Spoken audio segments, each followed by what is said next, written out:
일단 던져보고. 네, 안녕하세요. 오늘은 25척 솟구찌리 바닥 낚시 아, 이거 공략입니다. 힘으로 던지면 못 던지고요. 낚시를 시작한 지 얼마 안 됐는데 제 방에 한 분이 이거 뭐 오셔가지고 120g밖에 안 되니까요. 제가 긴 낚싯대를 가지고 앉아서 투척을 하니까 근데 그게 120g이라도 궁금해서 기니까 물어보시는 겁니다. 무겁게 느껴지는데 이게 투척하는 방법이 있습니다. 저희 저는 또 같으면 이제 설명을 앉아서 해요. 던지면 궁금해 하시면 서서 던지는 것보다 힘들지 않습니까? 그러면 팔을 많이 벌려주고 바로 날리는 게 아니고 약간 그려주면서, 네, 이렇게 그려주면서 날립니다. 근데 예, 똑같습니다. 바닥 때도 예.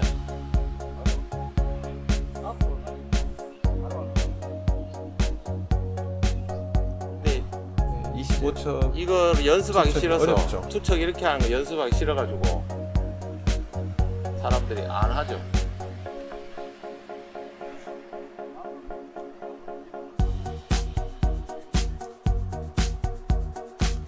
노지에서는 배수기에는 어쩔 수 없이 긴 척으로 구사를 해야 되는 상황들이 많이 옵니다. 그렇기 때문에 지금 저처럼 25척까지는 아니더라도 21척 정도, 18척 이상 정도, 18척, 21척 사이를 구사할 수 있도록 투척 연습을 해둘 필요가 있습니다.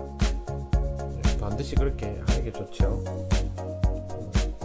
시작하자마자 오셔가지고 오후에 바람 이렇게 불면 질문을 좀 하셔서 예. 저도 25척을 오랜만에 사용하는 거라서 그렇게 쉽지 않습니다. 그런데 이게 지난주는 쳐내려와가지고 지금 초리대 끝에 찌가 있는 그 초침 같은 그렇죠. 제등 낚시 같으면 투척이 쉬워요. 25척이라도. 근데 지금 이거는 수심이 어정쩡한 상태이기 때문에 채비를 제법 날려야 됩니다. 그래서 투척이 사실은 좀 많이 어렵죠.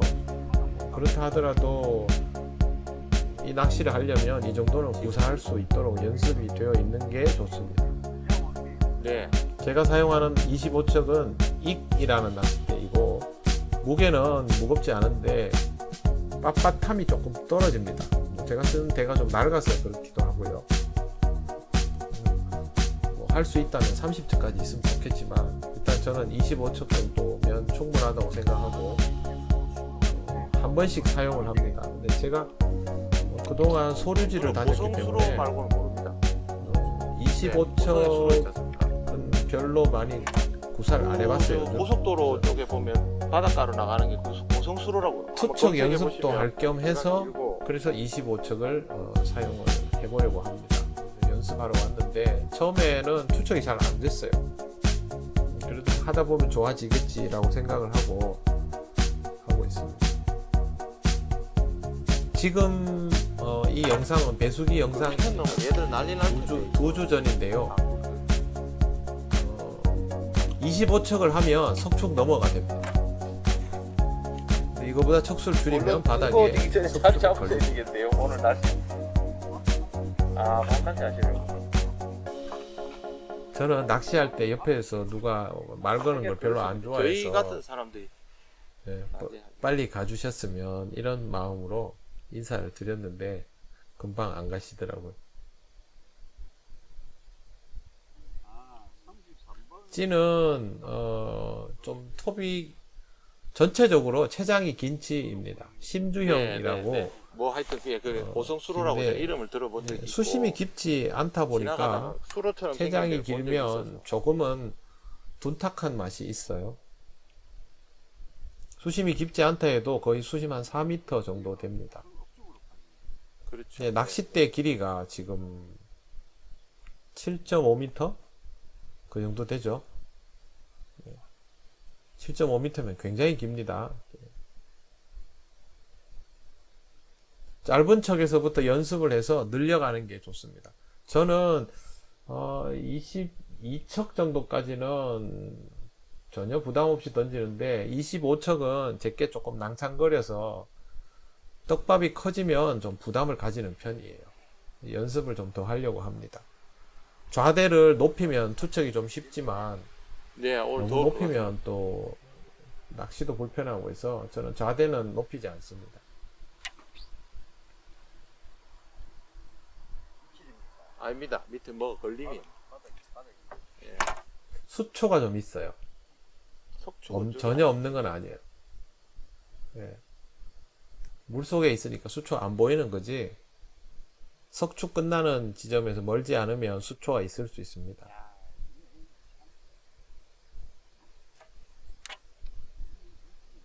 경치 정말 좋죠. 25척 투척할 때는 팔을 최대한 벌려주고 채비를 놓는 타이밍이 아주 중요합니다. 그러니까 18척에서 놓는 타이밍보다 조금 더 늦게 왼손을 놔줘야 돼요. 다릅니다. 얘들은. 그게 이제 기술적으로 필요한데 장척을 그래도 뭐 특별히 작아서 잘 쓰는 잡아먹지 분들이 못하고. 있습니다. 키가 크다고 잘 쓰는 건 아니더라고요. 연습 많이 한 분이 잘하는 거죠. 수심을 측정하고 찌맞춤을 하고 투척을 해보는데 생각보다 목내림 폭이 잘 안 나왔어요. 척수가 길고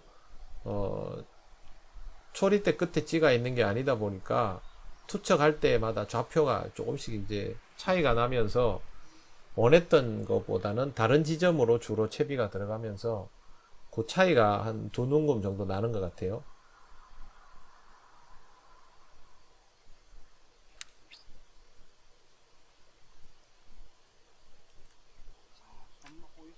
네. 이제 가셨어요. 가시고 제가 몇 번 투척을 더 해봅니다. 근데 확실히 여기는 처음 해보는 자리인데도 불구하고 떡밥이 집어력이 좋은 거라서 한 시간 그런지 정도 투척해야 생각보다 감을 잡을 반응은 척수. 좀 긴 빨리 척수. 오는 하도 편입니다. 오랜만에 장척을 해서.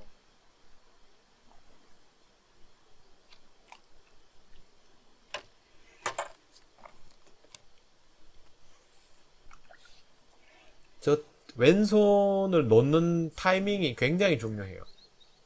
그래야 훌렁거리지 않는데 제가 지금 조금씩 엇박자가 나요. 그래서 이제 저거를 극복을 해내야 돼요.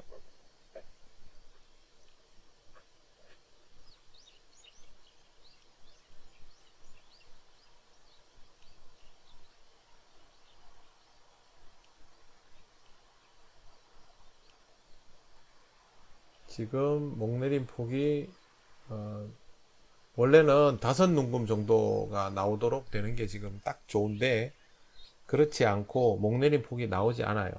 그러면 지대가 약간 높거나 그렇겠죠. 근데 지금 제가 투척을 하면 제일 편하게 이상적으로 나오는 위치가 저 정도예요.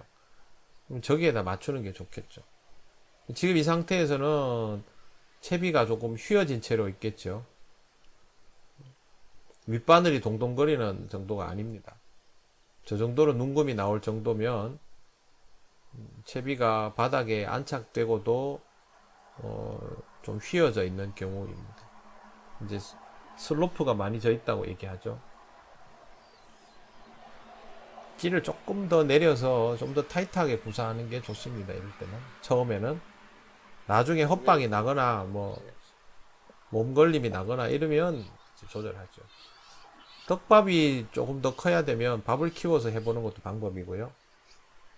초반이니까 밥을 더 키워도 됩니다.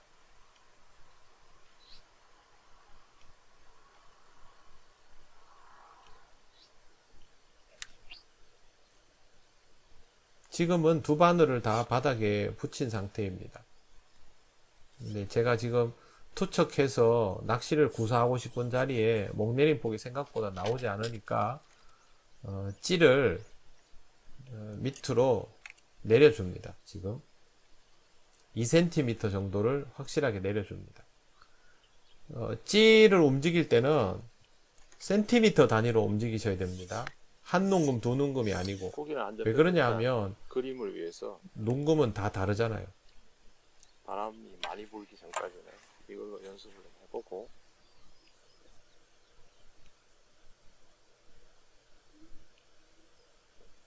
바람이 불면 25척은 제등 낚시가 아니면 돌레치기를 해서 투척을 해야 되고 200에 여러 가지로 불편해지니까 300에 GTS 100에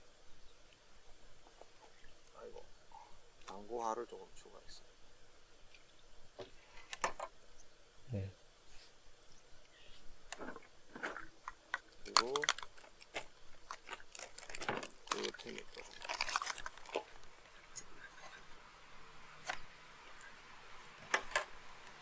떡밥은 오감 척 베이스로 해가지고 거기에다가 GTS하고 당구화를 조금 추가한 방식입니다. 예전에 이렇게 했어요. 예전에 감자만 가지고 하기보다는 집어력을 살짝 더하는 형태. 눈금을 좀 내렸는데도 한 눈금 정도밖에 안 줄었죠.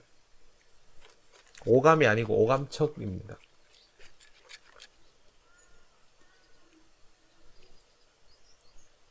그리고 지금 먹이용 글루텐을 준비하고 있고요.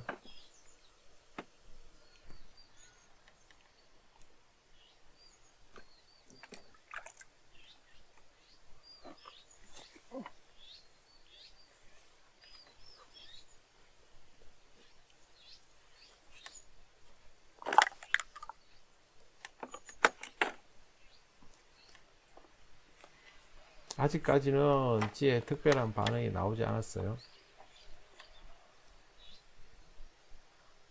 채비 정렬의 문제도 조금 있을 수 있습니다. 워낙 거리가 멀기 때문에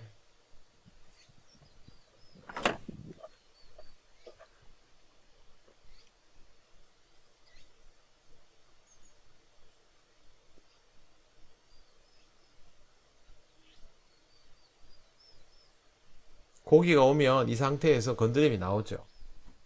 그러면 이제 파악하기가 좋죠. 지금 되돌림이 살짝씩 일어나고 있는데 생각보다 아직은 되돌림이 늦어요. 네, 다시 한번 꼬시기를 하고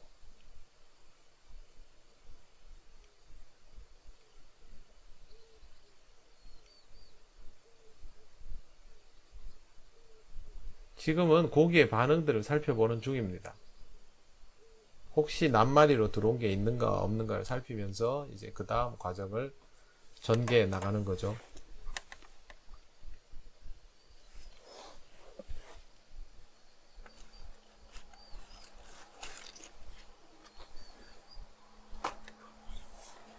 맨날 뜰채 늦게 펴가지고 건드림들이 나오고 있는데 지금 이제 다른 거 살피느라고 못 보고 있어요. 근데 저런 정도의 건드림은 멀리서 파악이 어렵습니다. 실제로 지금 화면으로 보는 것보다 제가 현장에서 보면 찌가 엄청나게 멀어요. 낚싯대 길이가 7.5이고 거기서부터 찌까지의 거리가 뭐 거의 한 3m 넘죠. 그러니까 한 3m는 되겠죠. 최소한 10m가 넘어요. 거리가 가깝지 않죠.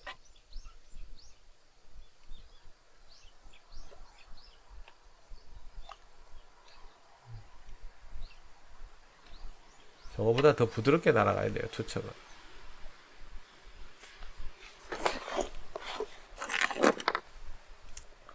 어쨌든 한 2년 만에 던져보는 25척은 투척이 잘 안 됐습니다.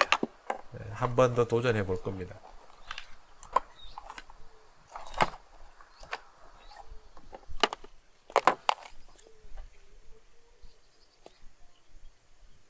목내림 중에 브레이크가 살짝 걸려요. 그거는 위층에서 뭐가 이렇게 브레이크 걸리게 하는 게 있다는 거죠.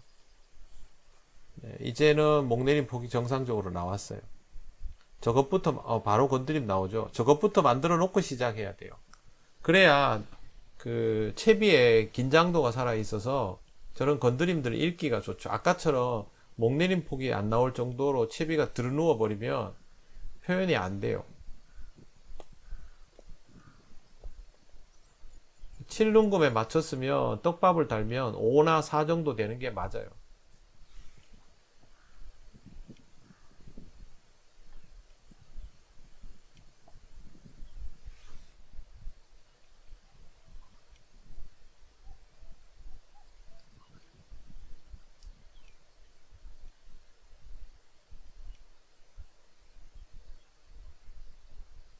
건드림이 나오죠.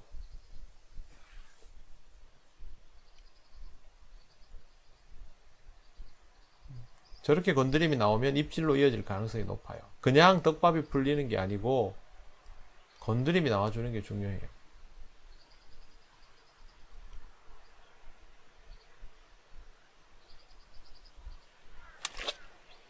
우와. 입질이 나오죠.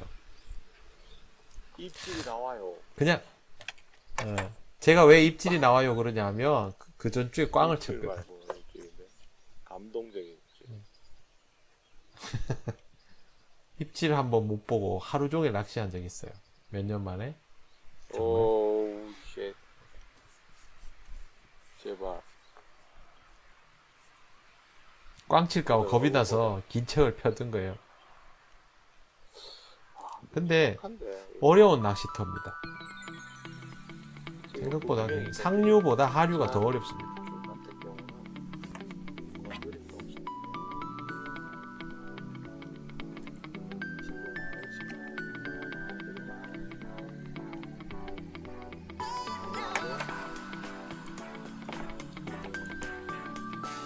건드림만 나와줘도 고맙죠.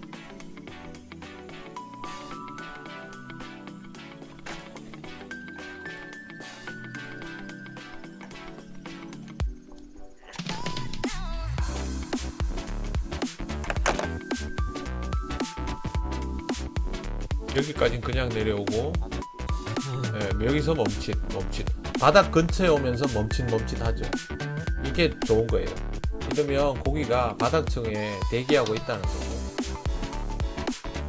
바닥을 공략할 때 스포츠리를 할 때는 이런 식으로 건드림이 나오는 게 좋아요. 방금 꼬시기를 한번 한 거는 유혹하는 것도 있지만 혹시 채비가 안정화가 안 된 부분이 있으면 채비 정렬을 하려고. 속꽃질이는 채비가 가지런히 정렬되어 있어야 됩니다. 왜 그러냐면 입질 표현이 띄워서 하는 것보다 작잖아요. 그래서 채비에 여유분이 어디든지 있으면 사실 저 한 눈금 정도 입질 표현 안 될 수도 있어요. 자, 건드림 나옵니다. 되돌림이 싹 일어나고 있죠. 아까보다 되돌림 속도가 빨라졌죠.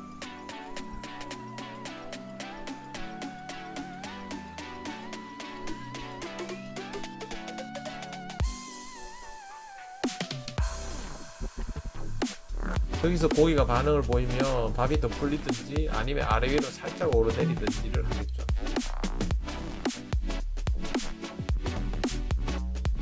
네, 더 풀리네요. 살짝.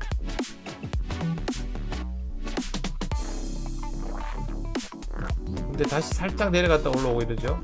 이게 건드림이에요. 입질을 위한 전 단계라고 봐야죠. 저런 것들이 그냥 풀리는 거와는 달라요. 저렇게 하는 게. 찔끔찔끔거리죠.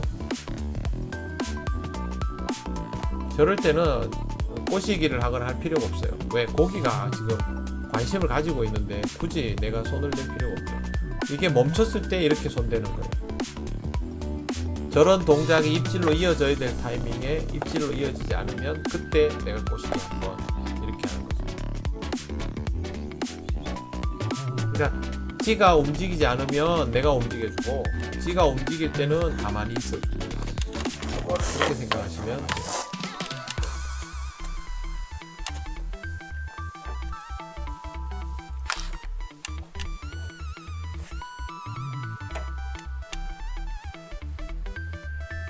찌는 움직이는데 아주 미세하게 움직이죠. 지금 계속.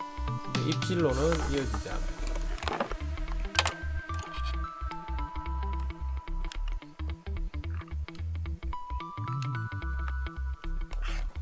제가 안 쳐다보고 있는데 입질은 나오지 않고,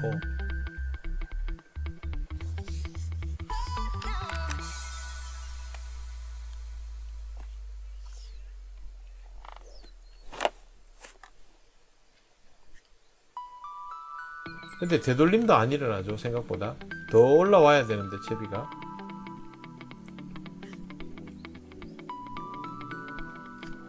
저러면 밑걸림이 될까? 이제 올라오네. 아직은 고기가 확실하게 붙은 게 아니에요. 아니면 되돌림이 이거보다 빨라요.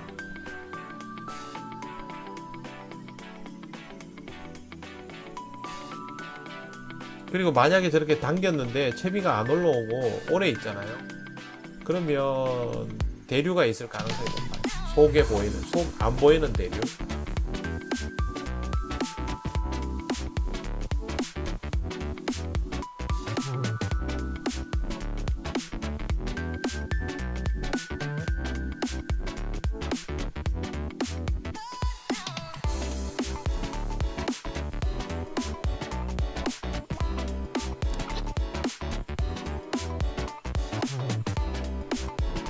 한번 손님들이 나와서 반응이 더 좋아질 줄 알고 제가 성급한 기대를 했는데 그렇지는 않았어요. 그냥 기대죠.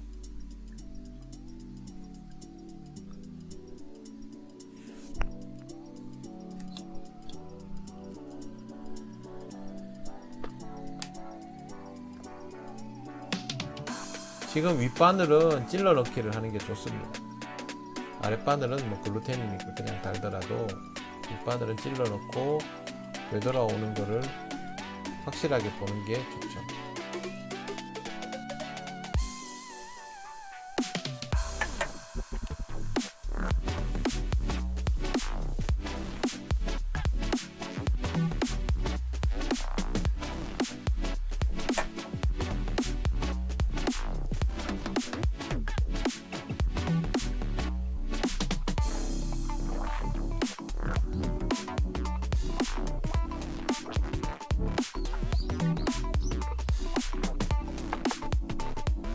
상층부에서 막 쫓아내려고 이러진 않아요.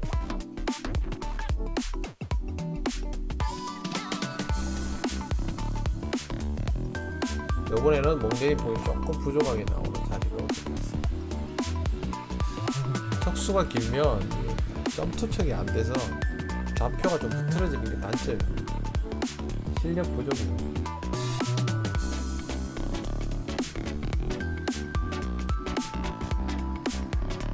건드리면 나옵니다. 고기들이 저 근처에 계속 모여들고 있는 거죠.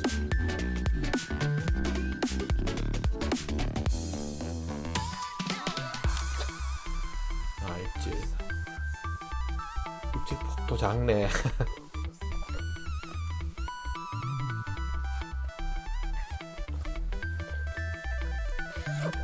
저는 뜰채 준비를 항상 그 제때 안 해서 저거 미리 하면 또 고기가 안 달리더라고요.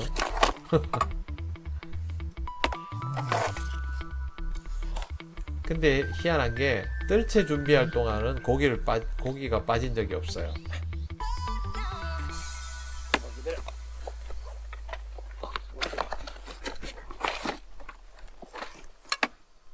뜰채는 파라솔을 킬 때는 좀 긴 게 좋습니다. 보통 뜰채의 길이를 받침대의 길이랑 맞춥니다. 왜 그러냐면 받침대 안으로 들어올 정도로 당기면 대무리가 오기 때문에 이렇게 합니다. 저도 뜰채 길이를 비슷하게 맞추는 편이거든요. 입질 폭이 굉장히 작았죠. 아이고 이 작은 놈이. 그래도 기분은 좋습니다. 오늘 꽝은 아니네. 지난주에 꽝을 면했기 때문에 기분은 좋습니다.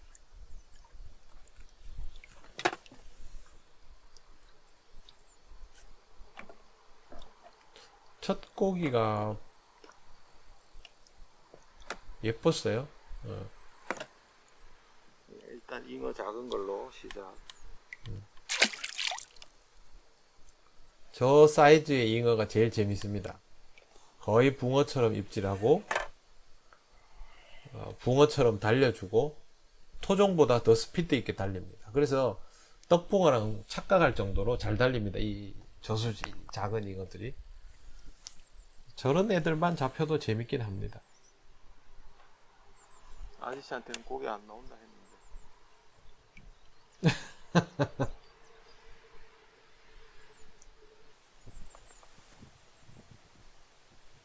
바람이 살살 불기 시작합니다.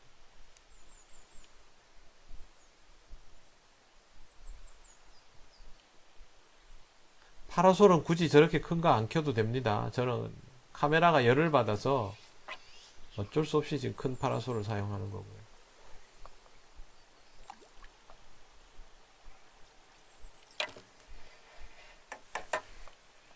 바람이 전면에서 불어오면 제가 투척을 해도 채비가 밀려 들어오면서 서기 때문에 찌를 최대한 더 멀리 뿌려주는 게 필요합니다. 속도를 올려야 되죠. 투척 속도를.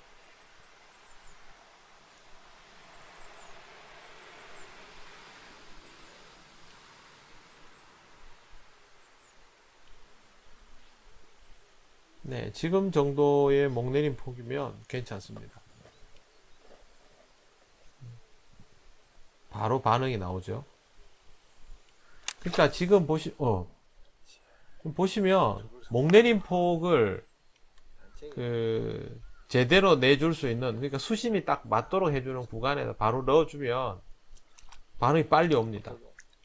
일단 거기는 고기가 모여 있다는 거죠. 중요한 건 이제 제가 저 자리에 얼마나 잘 넣느냐인데, 척수가 21척만 돼도 아마 넣기가 더 쉬웠을 텐데 25척은 바람이 불면 자꾸 옆으로 가는 경우가 있어요. 사이즈를 줄여야 될 것 같아. 아랫밤에.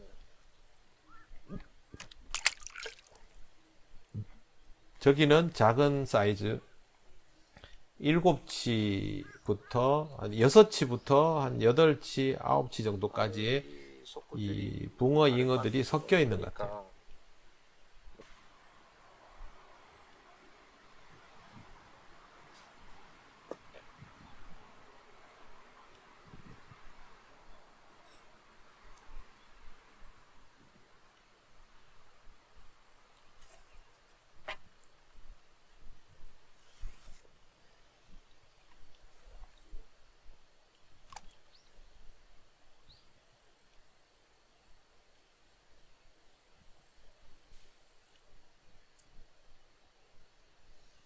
대를 들고 있는 이유는 이제 조절해서 원하던 위치에다 찌를 넣으려고 그렇게 들고 있는 겁니다.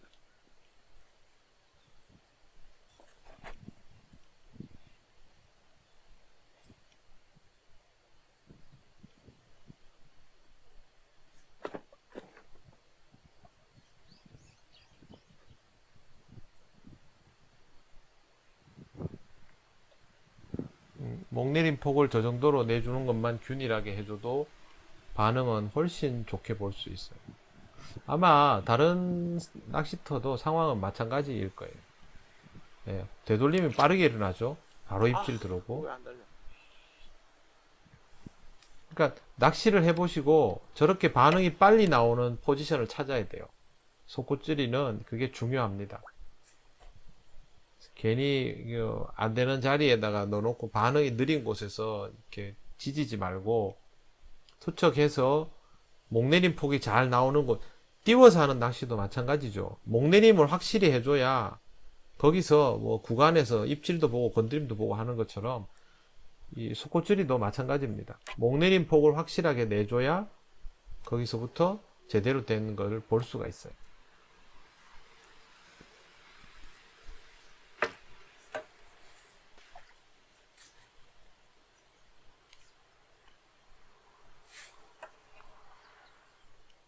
지금 25척의 원줄은 1호, 목줄은 0.4, 바늘은 마라사 7호,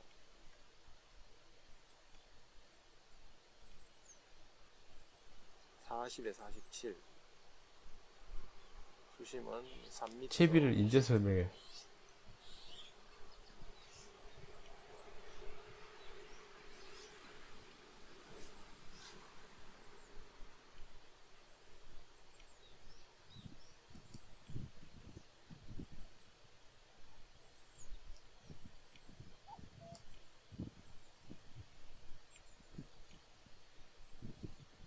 이제 목내림 폭을 이제 내는 연습을 이제 하는 게 지금은 관건이죠. 계속 균일하게.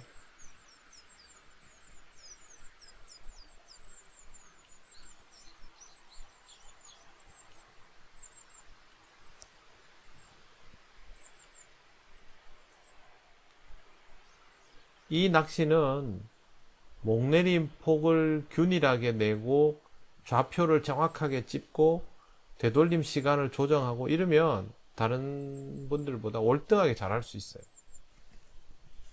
그걸 연습하는 게 그토록 중요한 낚시죠, 이게. 닫은 입질은 잘 없는 거. 다섯 눈금의 목내린 폭 보세요. 다섯 눈금의 목내린 폭이 입질과 굉장히 연동이 잘 되죠. 헛방이 정말 조금 더 나면 신기하죠. 드라시를 1cm만 더 올려볼게요. 지금 떡밥의 터치에 문제가 있는 건 아닌 것 같고.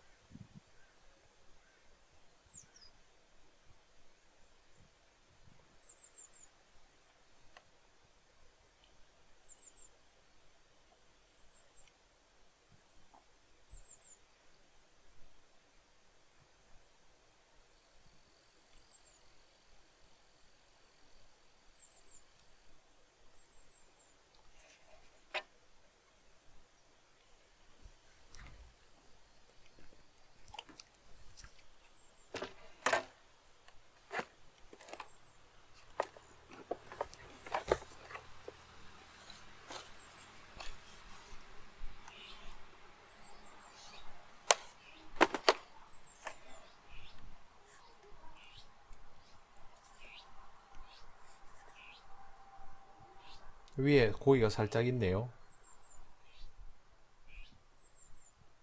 자, 이제부터는 목내린 폭을 몇 눈금 내느냐에 이제 저렇게 다섯 눈금이 딱 떨어지도록 바로 반응이 들어오죠. 네, 콕 했어요. 근데 표현이 작아서 못 봤나 봐요. 손이 안 나갔을 수도 있고 잔챙이일 수 있어요. 이제 건드리면 바로 나오는데. 이게 만약에 18척 정도였으면 엄청 뭐 많이 잡아낼 수 있는 상황인데 척수가 긴 게 아쉽죠. 저렇게 표현하면 안 된다. 저기서 입질이 딱 나와야 되는데 빨리 안 나오네요. 밥이 풀렸는데 이제는 글루텐 잔분이 정도 남아있는 정도겠죠.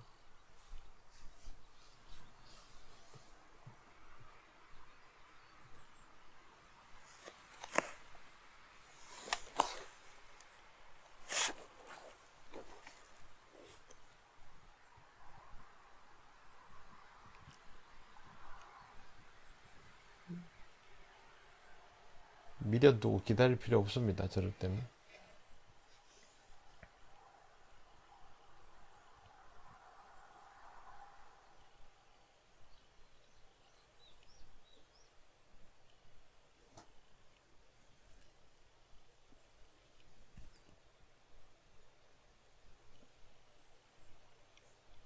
이렇게까지 기다린 타이밍이 없잖아요. 앞에 그죠? 그러면 지금도 회수하는 게 맞습니다. 찌가 좀 움직인다고 해서 그걸 계속 쳐다보기보다는 다음 시도를 하는 게 좋죠. 여기서 템포가 늘어지면 안 좋아지는 거예요.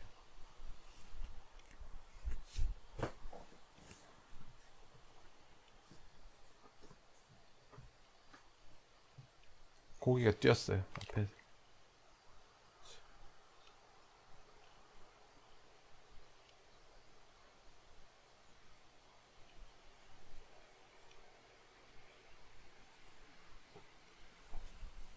좋은 입질이 나와야 되는 구간에서 안 나오니까 제가 자꾸 기다리는 거예요. 안 좋죠, 저건.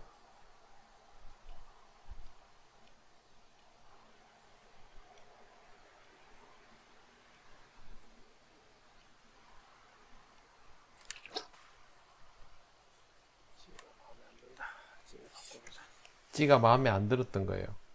찌의 움직임이 둔탁하고 표현도 작게 되고, 왜 그러냐 하면 찌가 너무 길어요. 수심이 지금 25척인데 저 찌는 모든 찌가 다 길거든요. 부력에 상관없이. 근데 지금 찌가 초리대 끝에 있었으면 저 찌가 맞아요.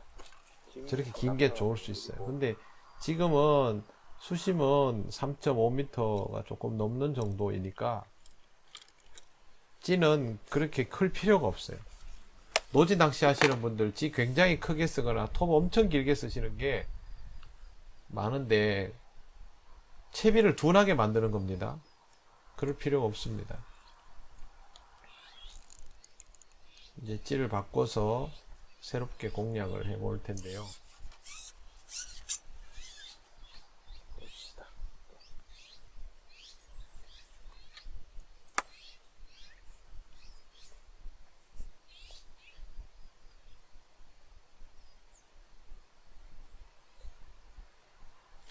속구찌리 할 때는 그 처음에 원줄의 위치가 어딘지 고기를 잡고 나서 그 위치가 바뀌었는지를 꼭 확인하셔야 됩니다.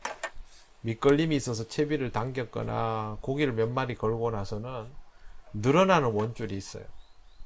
물 먹으면 줄어드는 원줄도 있긴 한데 늘어나는 원줄이 있어서 꼭 점검해 보셔야 됩니다. 만약에 이 척수가 길면요, 늘어날 때 5cm 이상 막 늘어나요.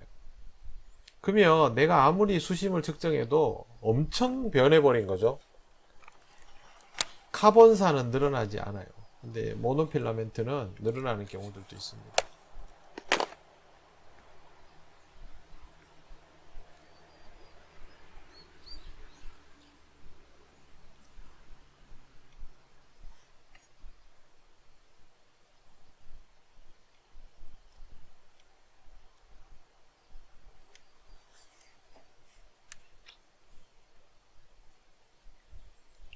속구찌리는 이런 찌맞춤의 과정들을 굉장히 신중하게 해야 되고, 척수가 기면 지금 제가 낚싯대를 뒤로 막 뽑았는데 중간의 부분을 빼서 하는 게 낫습니다. 네, 저는 지금 손잡이 부분을 감아놨기 때문에 뭐 상관이 없지만, 안 그러면 뒤에 손잡이대를 상할 수 있어요. 저도 다음 낚싯대는 21적 사용할 때 빼서 조절하고 합니다. 낚싯대 허리 부분 뺐다 끼웠다 하는 거 힘든 거 아니니까요.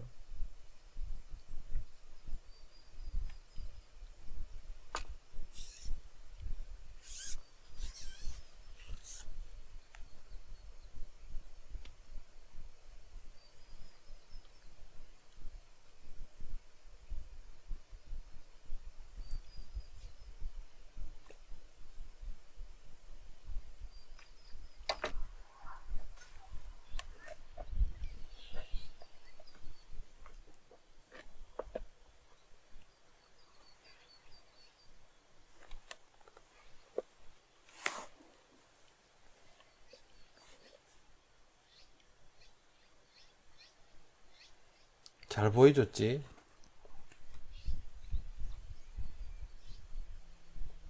이 찌는 부력은 동일하지만 찌 전체가 길이가 더 짧아졌고요.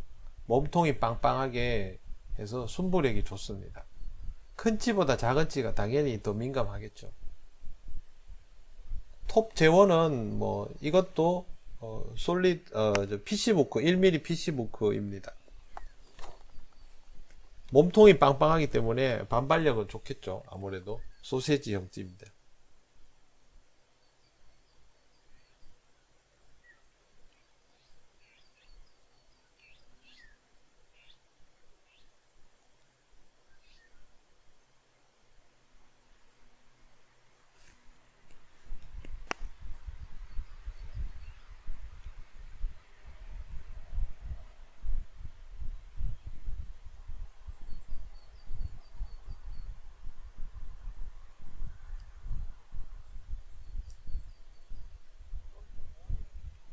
아니요. 누가 또 찾아오셨네? 네. 뭐 거의 뭐 그런 셈이죠.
노지에서 낚시할 때는 절대 템포를 늦춰서 가면 안 돼요. 꾸준한 리듬으로 낚시를 해주는 게 좋아요. 바닥도 마찬가지예요. 왜 그러냐면 고기들이 그 자리에 머물고 있는 게 아닌 경우가 더 많기 때문에 네, 모은다고 생각을 하고 그렇게 하는 게 좋아요. 그리고 지금 바닥에 오래 기다렸더니 밑걸림이 돼버렸잖아요.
저기에서 브레이크가 걸리고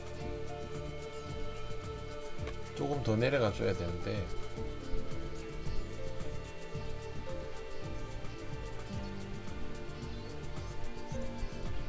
줄이 덜 잠겨서 그럴 수도 있어서 제가 줄을 살짝 당겨준 거예요. 건드림이 나오죠. 오히려 되돌림이.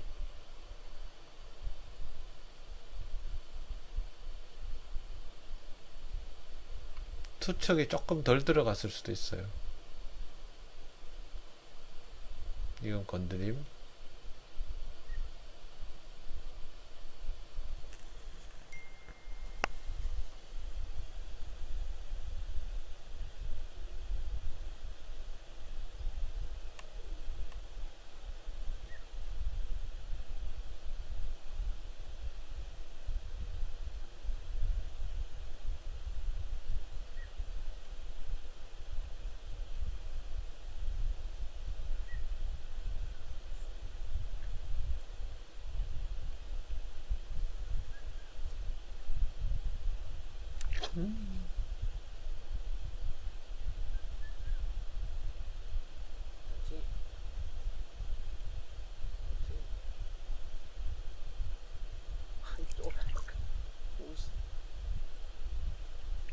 이렇게 보던 거예요.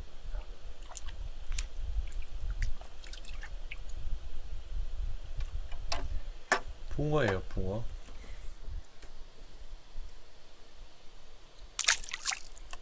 이 동네 애들은 여기 애들은 진짜 힘은 좋아요. 그래도 그 이 척수에서 공략을 하면 고기 얼굴은 볼 수 있어요. 근데 척수를 줄이면 상황이 급격히 나빠져요, 여기는.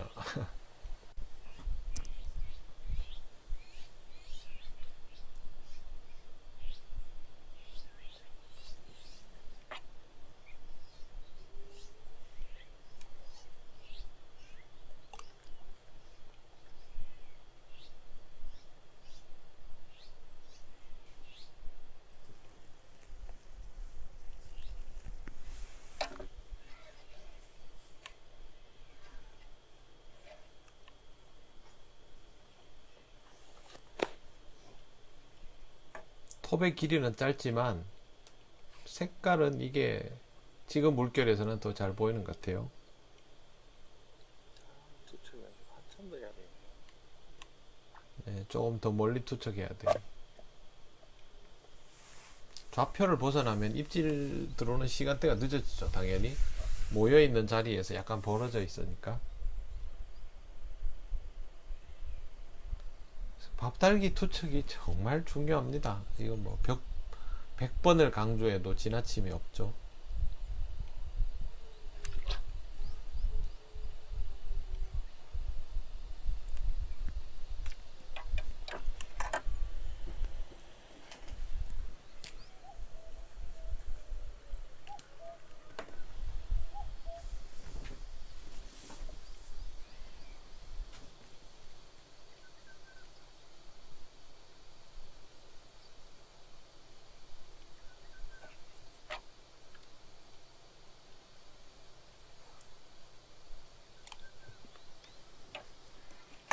장척은 딱 투척하는 순간 아 이번엔 고기 잡겠다 느껴질 정도로 투척이 영향을 많이 미칩니다.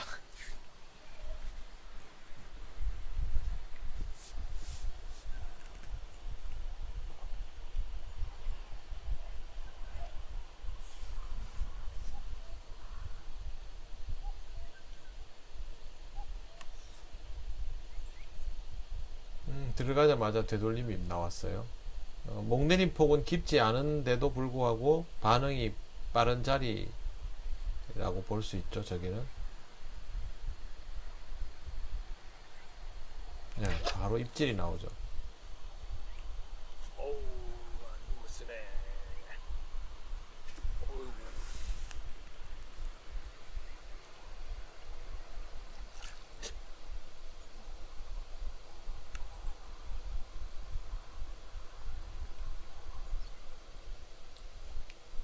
저게 몸 걸림도 아니고요.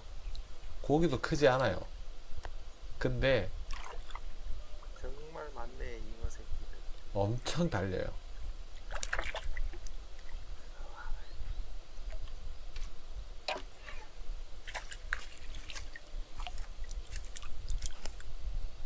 근데 고마운 게 보통 저런 사이즈 잉어들이 요동을 많이 치는데 여기 애들은 요동도 안 쳐요.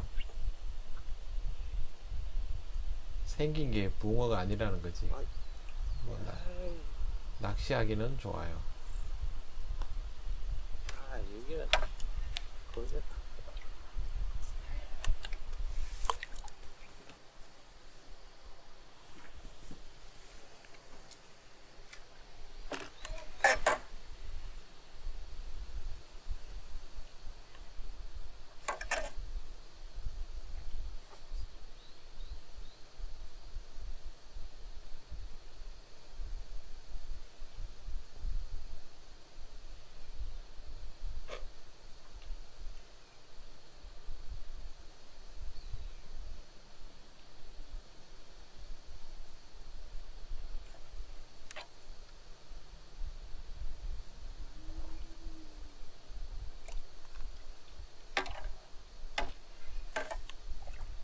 투척 마음에 안 들어.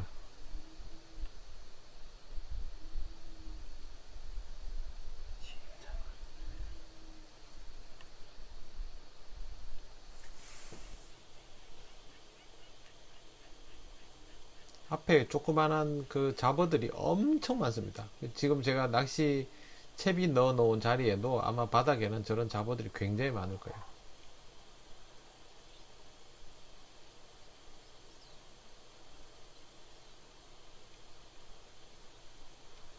목내림 폭이 지금 전반적으로 조금 부족하게 나와요. 아까보다. 저 원줄이 늘어납니다. 제가 체크를 해야 되는데 원줄이 오랜만에 사용하던 원줄이라서 그걸 잊어버렸거든요. 그래서 지금 그게 영향이 조금 있을 수 있어요. 여러분 항상 그 속고줄이 낚시할 때는 원줄이 최초 시작했을 때 위치가 어딘지 또 낚시를 좀 하다가 어떻게 달라졌는지를 체크를 하셔야 되고, 될 수 있으면 속고줄이 공략에서는 늘어난 원줄은 쓰지 않는 게 좋죠.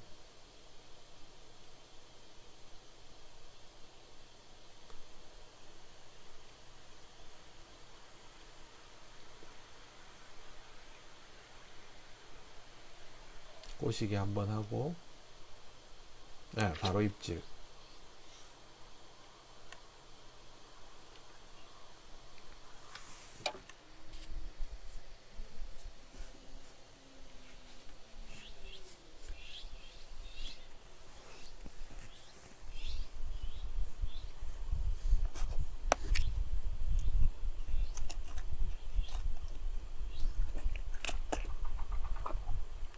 저는 이런 낚시터에 가면 띄워서 고기가 잡힌다고 하더라도 무조건 2시간 정도는 바닥에 붙여서 낚시를 합니다. 공부를 하기 위해서. 네. 속꽃줄이는 기본이니까 그걸 튼튼히 하기 위해서 뭐 잉어가 붙던 뭐 잡어가 붙던 합니다. 고기 많이 잡으려고 가는 게 목적이 아니니까 하나라도 더 배우고 익혀야 저는 직성이 풀리기 때문에 항상 그렇게 하는 편입니다. 조금 놀다가 17촉으로 줄일 거예요. 줄여서 이거 똑같은지를 확인을 해보죠. 척수 줄이고는 별로 안 좋았습니다. 확실히 긴 척이 유리했어요.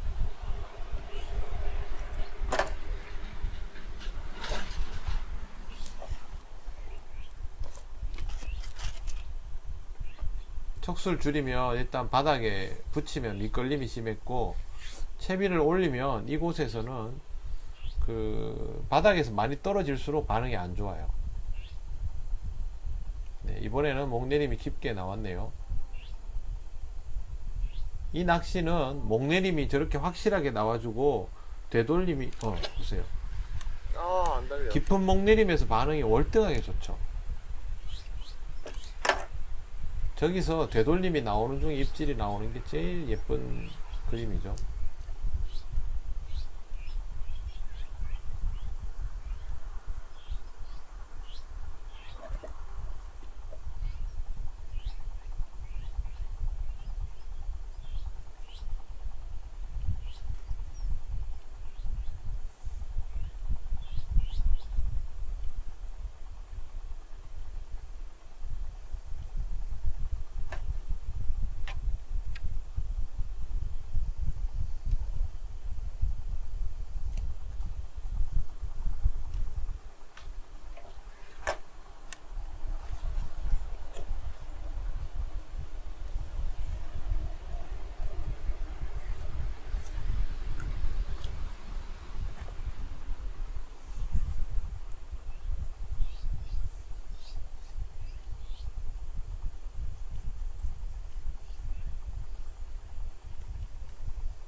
잠자리가 붙어서 목내림 폭을 조금 더 냈어요.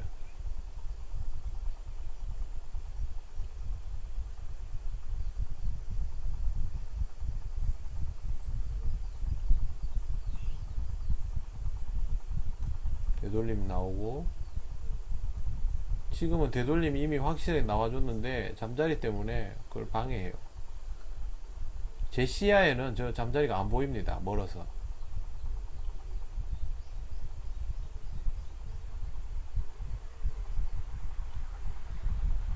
입질 걸었네.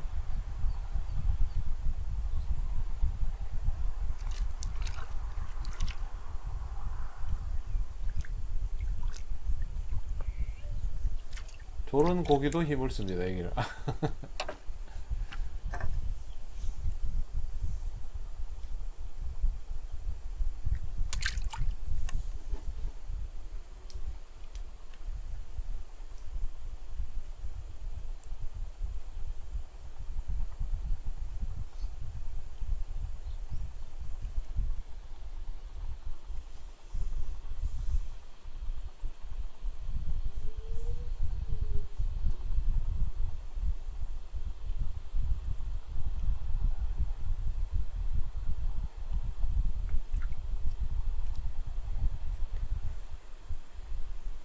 이렇게 조용한 곳에서 저수지 아마 거의 저 혼자 있었을걸요. 정말 좋아요. 그냥 저렇게 있는 것만으로 좋아요.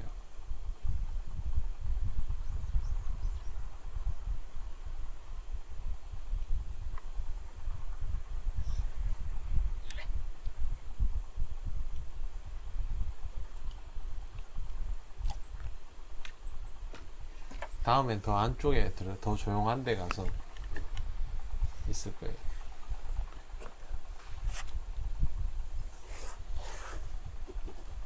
제가 점점 이 노지화 돼가고 있어요.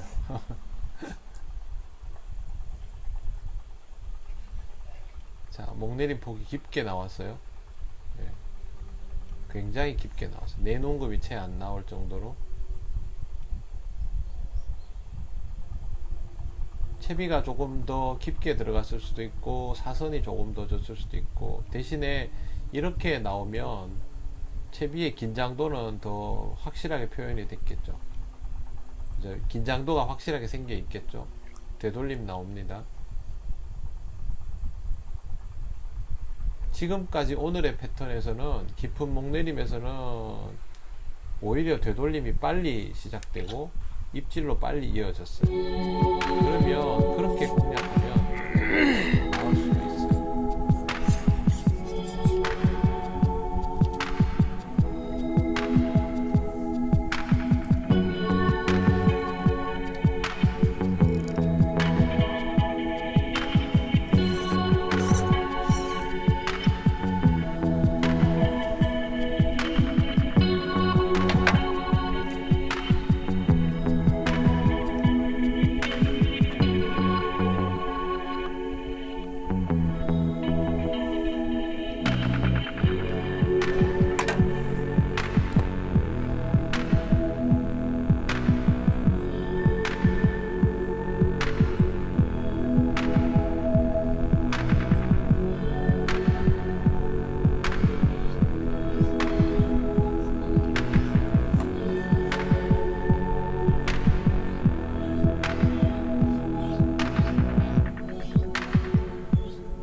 그 작은 것 하나 때문에 굉장히 큰 착오가 생길 수 있거든요.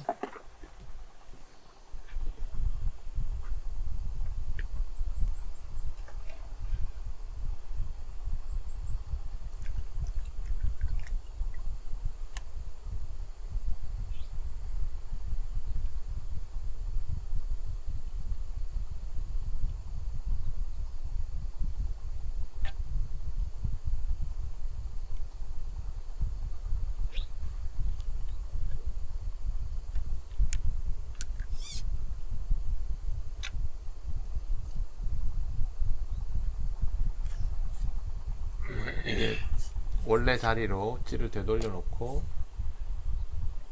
그러면 집중해서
상층부에서도 건드는 애들이 있어요. 근데 이상하게 쟤들은 잘 안 붙더라고요. 공략을 해도.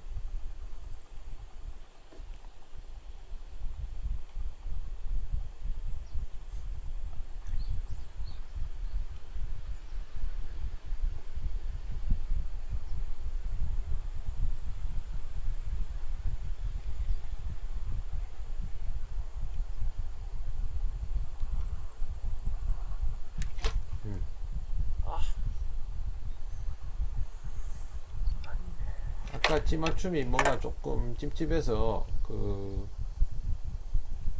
많이 나왔어요. 아까 그래서 편납을 조금 쪼가리를 잘라 넣어서 조절했는 것으로 보여요. 정확하게 7눈금이어야 되는데 처음에 측정할 때 조금 다르게 나왔나 봐요.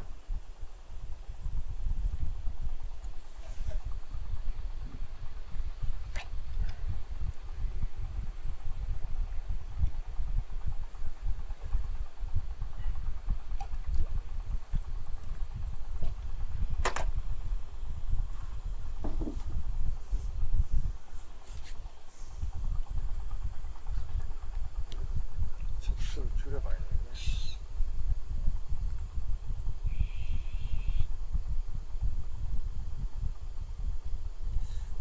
배수기라서 확실히 생각만큼 이렇게 고기가 확 반응을 보이지는 않는 것 같아요. 지금 뭐 수위가 차올라서 저거보다는 나을 거라 생각을 하는데 목내리 폭은 적당하게 잘 나오고 있고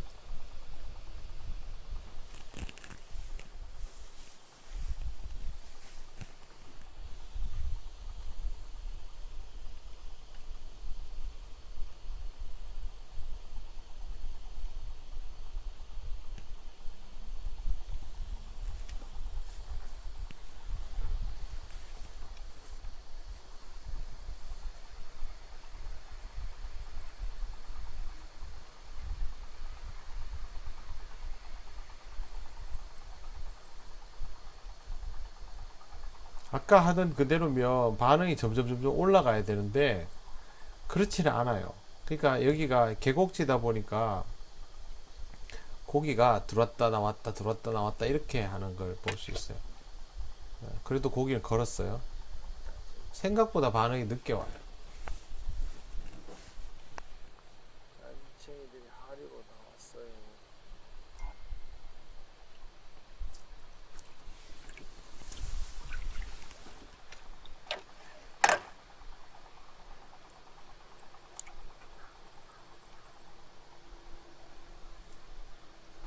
얘네들은 더 짧은 쪽에 붙을 거니까. 제가 저런 사이즈들이 자꾸 나오길래 아 이런 애들은 더 가까이 올 텐데 라고 생각하고 나중에 척수를 바꿔보거든요. 근데 생각보다 반응이 별로였어요. 그러니까 석축 위로 들어오는 거는 생각보다 이런 시간대는 잘 안 들어와요. 얘들이 회유를 하다가 걸리면 뭐 다행인데 그렇지 않으면 반응을 못 볼 때도 있어요. 억지로 붙여.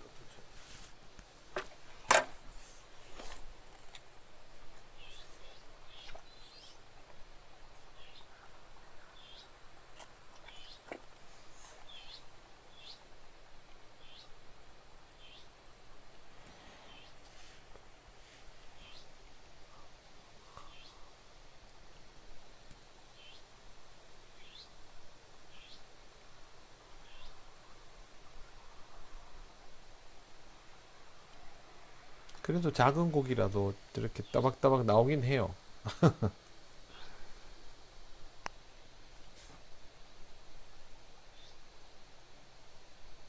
건드림, 되돌림, 입질. 속고찌리는 이게 공식이에요. 건드림, 되돌림, 입질. 못 잡아내면 좀 아쉽지만 거의 저렇게 나오죠.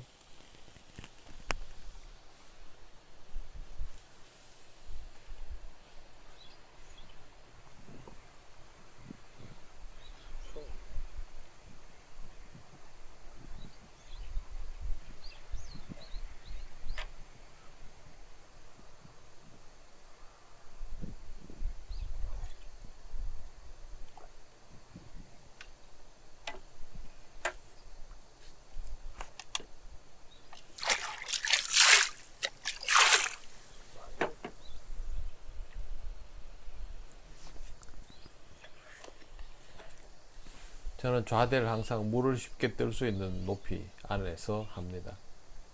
척수가 짧으면 저거보다 더 낮추고 수면에 거의 맞춥니다.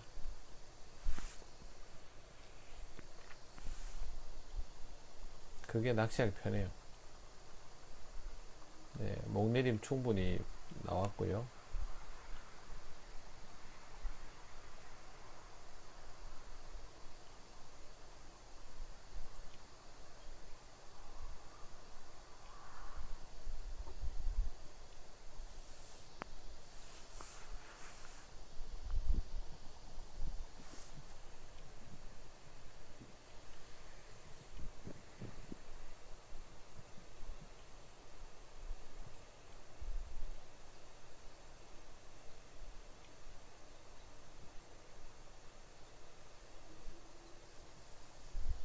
생각보다 별 반응 없이 있네. 네, 꼬시기 한번 했어요. 찌가 움직이지 않으니까 내가 꼬시기를 하는 거예요. 네, 되돌림이 나오죠. 저걸로 찌가 움직이면 이제 떡밥이 꼬시기로 인해서 떡밥이 풀어지면서 찌의 복원력이 이제 톱을 밀어 올리겠죠. 그러면 밥이 살짝 채비가 끌리면서 물고기들이 거기 반응을 하고 입질을 하는 경우가 많아요. 그러니까 되돌림이라는 게 굉장히 중요하죠. 여기서 채비가 움직이는 거예요. 되돌림 때문에.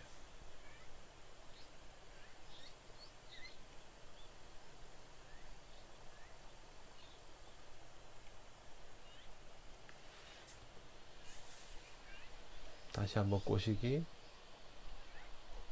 2번 정도 꼬시기 했는데 입질 안 나오면 회수하는 게 좋아요. 그 다음부터는 미련을 가지고 있는 게 되기 때문에. 근데 찌가 저렇게 되돌림의 반응을 보이면 그때는 기다려줘야 돼요. 입질이 나올 수 있기 때문에.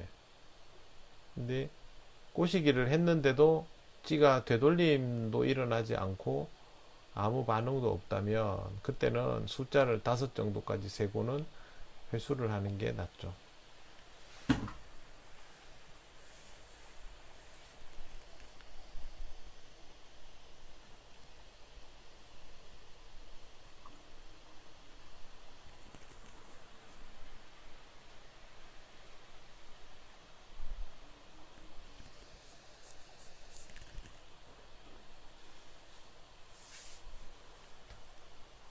안 먹네. 되돌림이 있는데 안 먹어요. 집어가 안 됐다고 볼 수도 있고요. 고기가 안 들어온다고 할 수도 있는데,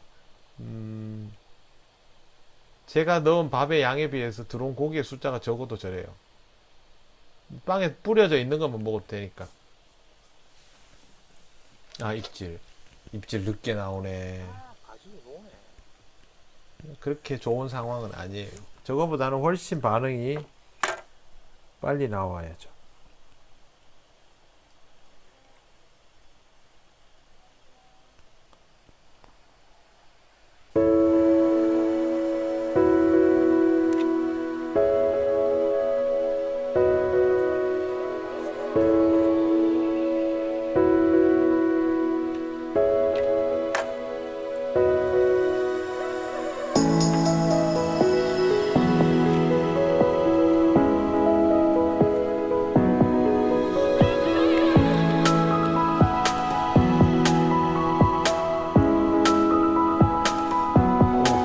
목내림 중에 가져갔어요.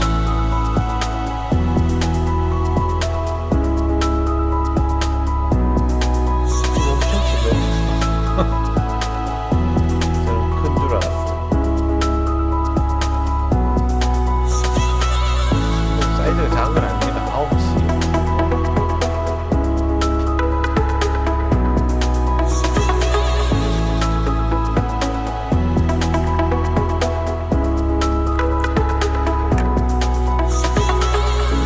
인데 30 넘는 애들보다 주력이 더 좋습니다. 제가 마늘 3kg 달렸어요.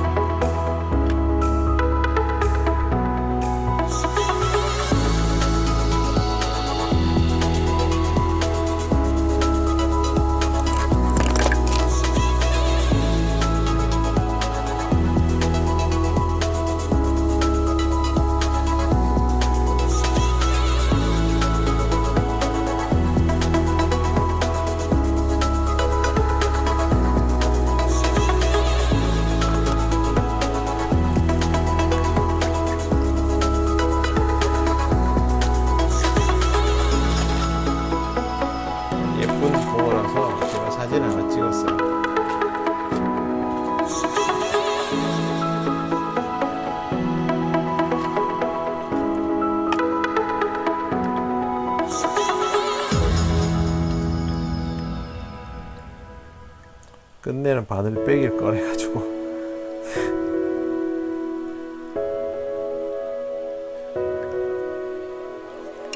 사이즈가 30 정도 되네요. 지금 보니까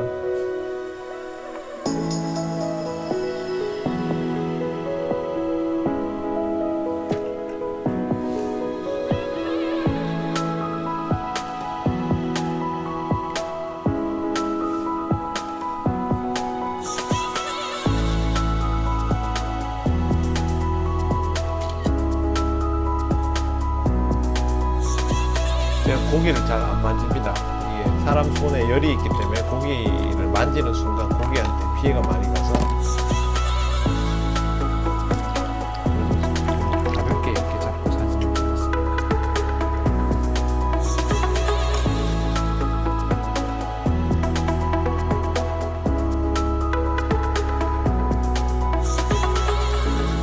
뭐 토종도 나오고 덕붕어도 나오고 희날이라 구별도 잘 못하겠는데 희날이도 나오고 잉어도 나오고 다 나옵니다. 여기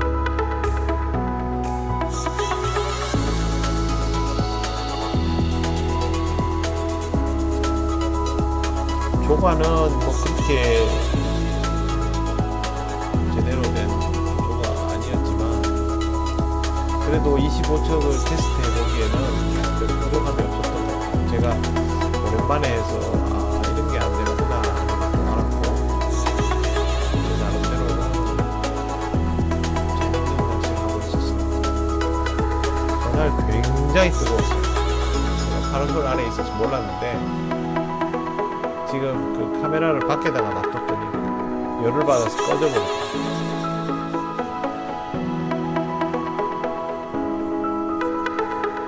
내린 폭이 적게 나왔고 투척 지점의 수심이 깊지 않다는 거죠. 이게 그 띄워서 하는 거는 그냥 제대로 떨구어 넣기를 하지만 바닥에 붙이는 거는 찌보다 50에서 한 70cm 정도 더 먼 곳에 보통 채비를 넣잖아요. 그렇게 하면 아주 자연스럽게 채비 정렬이 되기 때문에 그런 거예요. 근데 지금은 채비가 거리가 좀 짧게 들어간 것 같아요. 저런 거 위치를 벗어난 거는 바로 회수해 버리세요. 시간 끌고 앉아 있을 이유가 없어요, 저건.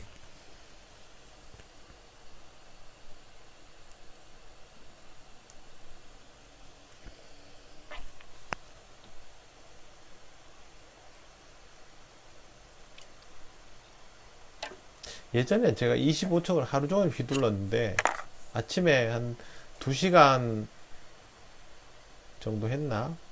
2시간 반 정도 했나? 하고 나니까 이거 못하겠다 싶더라고.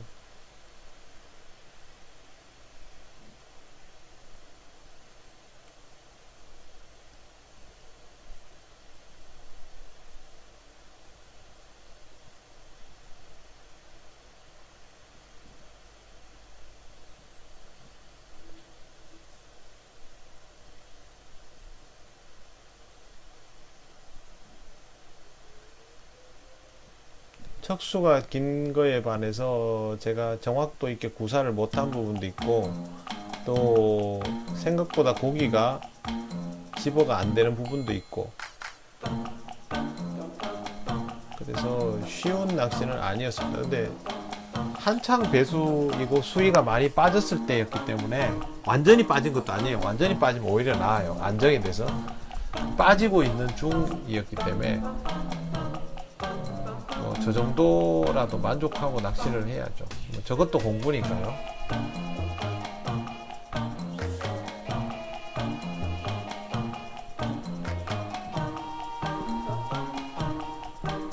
저는 낚시하다 엘보 온 건 아니고 운동하다가 팔꿈치 상태가 별로 안 좋아서 조심하는데 낚시하는 데는 별 지장 없는 것 같아요.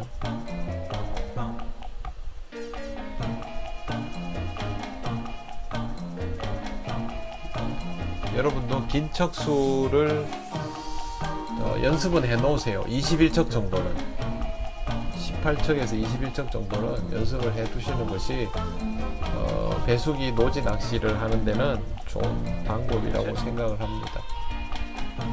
네, 오늘은 여기까지 하고요. 또 다른 조행으로 여러분들에게 찾아오도록 하겠습니다. 안녕히 계세요.